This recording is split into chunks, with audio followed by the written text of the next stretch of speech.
ಶ್ರೀವಾಸ್ ಏನ್ ಮಾಡ್ತೀರಿ ನೀವು? ಅಲ್ಲಮ್ಮ ಪ್ರಭಾ ಅವರೇ, ಏನಾಯ್ತು ಬೆಳಿಗ್ಗೆ ಆ ಕಡೆಗೆ ಹೋಗ್ತಾ ಇದ್ರಿ ಇವತ್ತು? ಗಣೇಶ್ ಶ್ರೀನಿವಾಸ್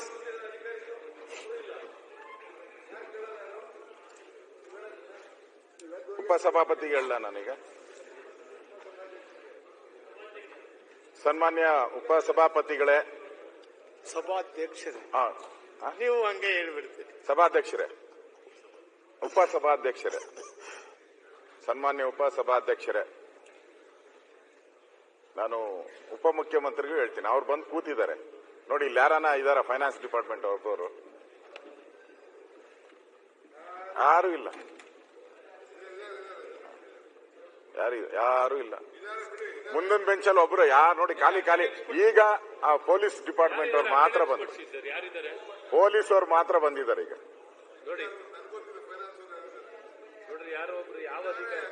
ಪೊಲೀಸ್ ಬಿಟ್ರೆ, ಐಜಿ ಬಿಟ್ರೆ, ಸಿಐಡಿ ಬಿಟ್ರೆ ಇನ್ಯಾರು ಇಲ್ಲ.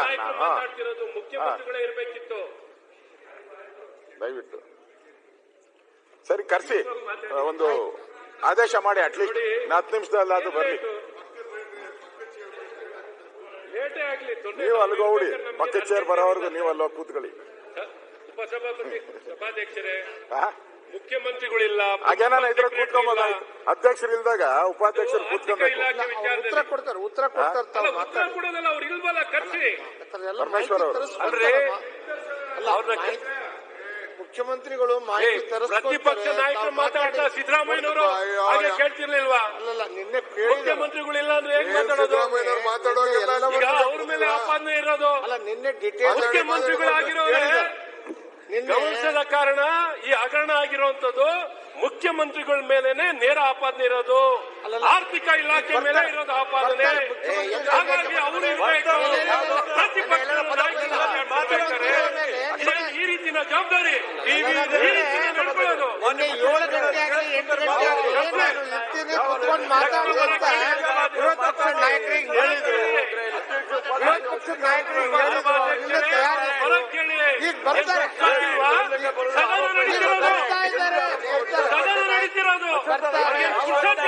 ಪ್ರಾರಂಭ ಮಾಡ್ರಿ.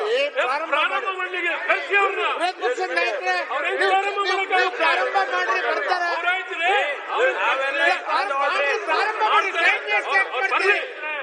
ಪ್ರಾರಂಭ ಮಾಡಿ, ಅಲ್ಲ ಪ್ರಾರಂಭ ಮಾಡಿ ಮಾತಾಡ್ತಾರೆ, ಬರ್ತಾರೆ. ಅವರಿಗೆಲ್ಲ ಮಾಹಿತಿ ಕೊಡ್ತಾರೆ. ಏನ್ ಮಾತಾಡಿದಾರೆ ಅಂತ ಎಲ್ಲ ಮಾಹಿತಿಯನ್ನು ಕೊಡಿಸ್ತಾರೆ. ಅಧಿಕಾರ ಪಕ್ಷದ ನಾಯಕರೇ ಪ್ರಾರಂಭ ಮಾಡಿ, ಮಾಡ್ತೀರಿ. ಈಗ ಮಾತಾಡಿ ನಾನು ಮುಗಿಸ್ತೀನಿ ಅಂತ ಅವ್ರು ಹೇಳಿದ್ರು. ನೀವೇ ಅರ್ಥ ಟೈಮ್ ಮಾಡ್ಬಿಡ್ತೀರಿ. ನೀವು ಕೂತ್ಕೊಳ್ರಿ, ಮಾತಾಡ್ತಾರೆ.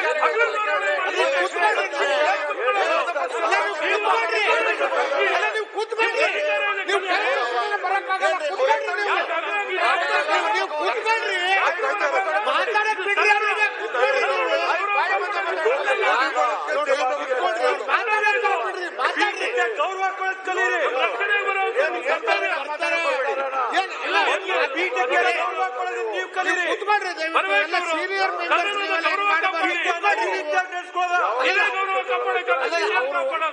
ಮುಖ್ಯಮಂತ್ರಿಗಳು ಉತ್ತರ ಕೊಡುವಾಗ ಎಲ್ಲ ರೆಡಿ ಮಾಡ್ಕೊಂಡು ಬರ್ತಾರೆ. ಕುತ್ಕೊಳ್ರಿ ನೀವು. ವೇಸ್ಟ್ ಮಾಡ್ತೀರಿ.